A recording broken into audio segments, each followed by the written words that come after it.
Paix et joie à nos frères de la République démocratique du Congo, en particulier au groupe de prière de Kalemi, de Lubumbashi et de Kisangani, que vous nous rejoignez maintenant à travers nos publications et que vous recevez quotidiennement. Alors, vous avez remarqué que déjà, ce message commence par une chanson.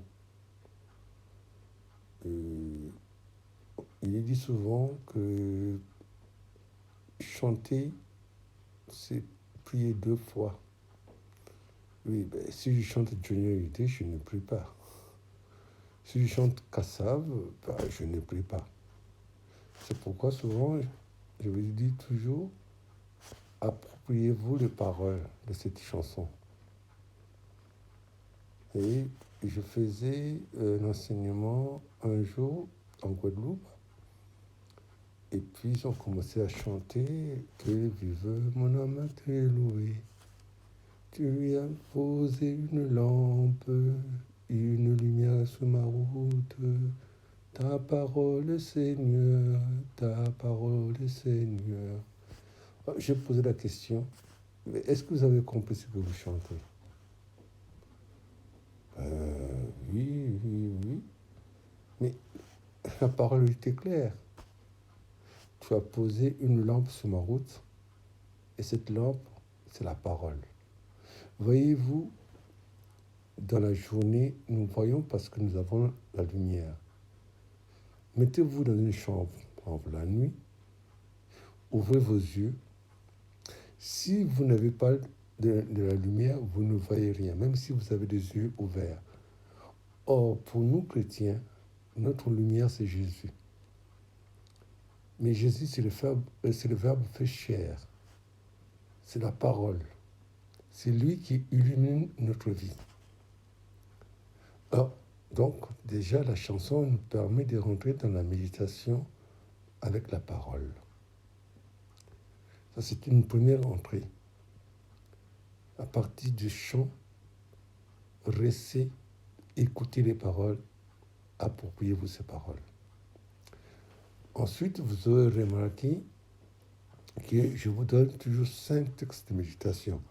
Mais ces 5 textes de méditation, ce sont les textes que l'Église nous donne quotidiennement. Premièrement, la parole que nous recevons dans la prière des laudes. Les laudes, ça veut dire quoi? C'est la prière au lever du soleil. Donc, déjà, l'Église nous indique déjà un chemin. Dès le matin déjà, au réveil. Il nous donne une parole qui est assez forte.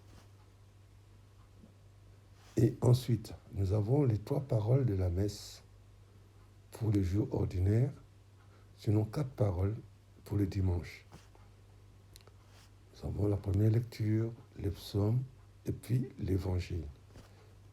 Et enfin, nous avons la 5e parole que nous recevons, c'est la parole des vêpres, c'est-à-dire la parole que nous recevons au coucher du soleil. Alors, je vous demande de les prendre et de les lire. Je vous propose ce qu'on appelle la Lectio Divina. Elle consiste à quoi?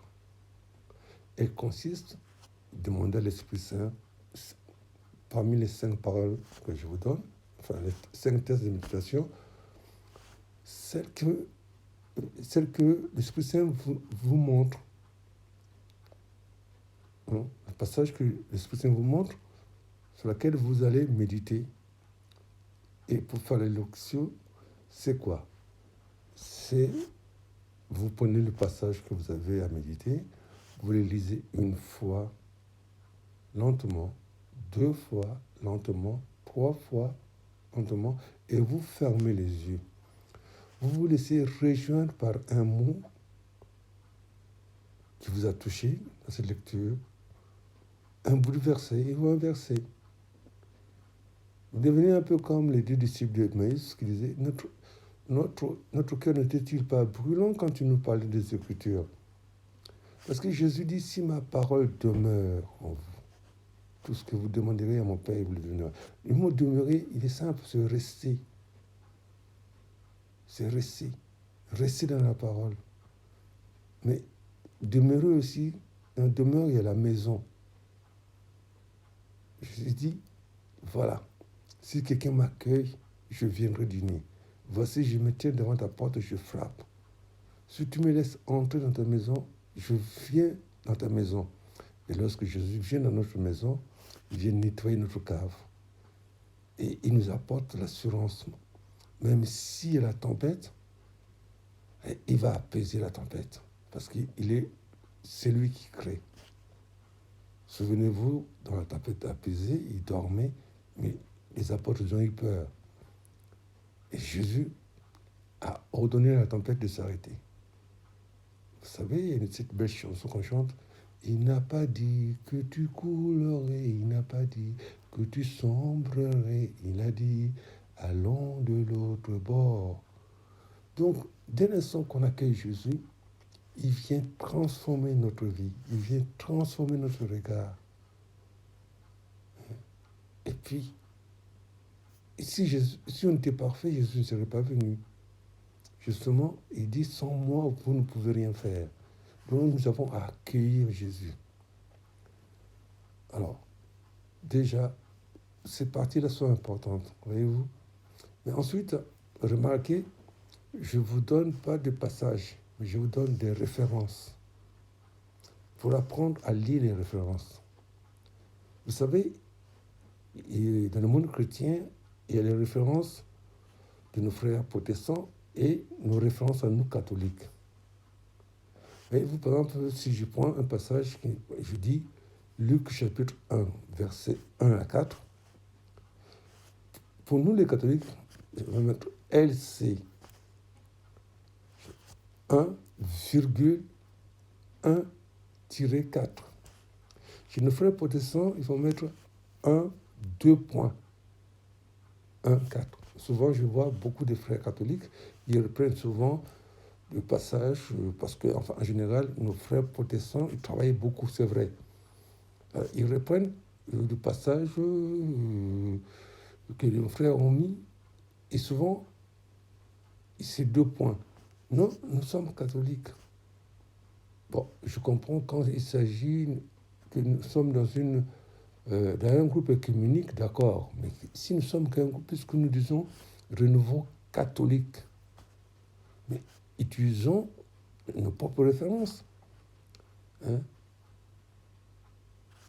Je rappelle que lorsqu'il y a 2 points, après le chapitre, c'est protestant. Chez nous, catholiques, c'est la virgule. Ensuite, si je vous donne ces passages-là, c'est aussi parce que vous allez dans votre Bible.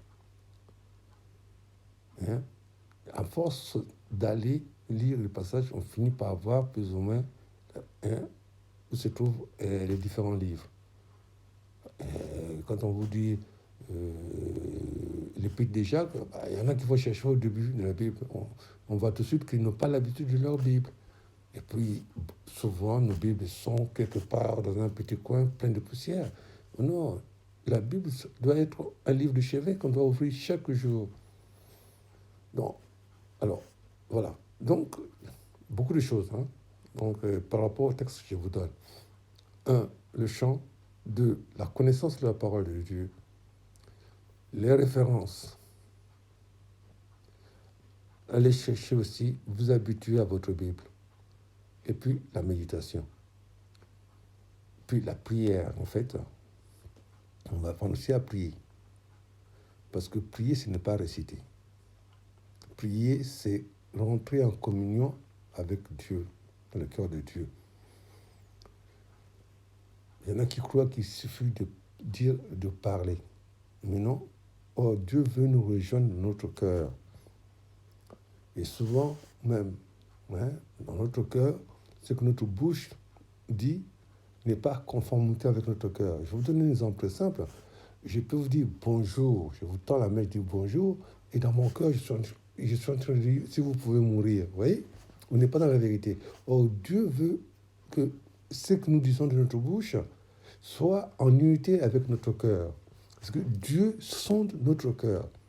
Dieu veut nous rejoindre dans notre cœur. C'est pas à l'extérieur. Et puis, Dieu n'est pas sourd. Il y en a qui croient qu'il faut crier comme les prophètes de Baal dans, avec Élie, qui criait beaucoup, mais Dieu n'était pas là. Dieu vient dans le silence, dans la paix. Élie, quand il va au mont Horeb pour rencontrer Dieu, il y a eu un grand tremblement de terre, Dieu n'était pas là. On dit le temps d'une brise légère. Donc, nous allons apprendre à travers, actuellement, c'est le passage que je vous donne, retenez bien, il y a les chants qui vous permettent de méditer. Ensuite, il y a les 5 paroles. Prenez un passage que vous allez ruminer, comme les ruminants. Restez sur cette parole. Demeurez. Ça peut être un seul mot, mais il faut le ruminer. Et puis, vous inquiétez pas. Vous serez surpris un jour, vous allez commencer à parler de la Bible. Vous savez, Jésus dit, l'Esprit Saint va vous rappeler tout ce que je vous aurais dit. Rappeler, ça veut dire quoi? C'est qu'on avait déjà lu ça. Souvent, malheureusement, on entend, mais on n'écoute pas. Quels sont ceux qui vont, lorsqu'ils sortent de l'église, on leur demande, c'était quoi le passage qu'on avait lu dans la messe? Ils ne vont pas se souvenir, parce qu'on entend, mais on n'écoute pas. Combien de fois vous disiez, surtout les femmes, vous dites à vos maris, tu ne m'écoutes jamais. Et ça veut dire quoi? C'est que je t'ai parlé, mais tu m'as entendu, mais tu ne m'as pas écouté. Et souvent, c'est comme ça. Lorsque la parole de Dieu est proclamée, nous entendons, mais nous n'écoutons pas. Or, la parole doit rentrer dans l'oreille et demeurer dans notre cœur pour nous transformer. Voilà.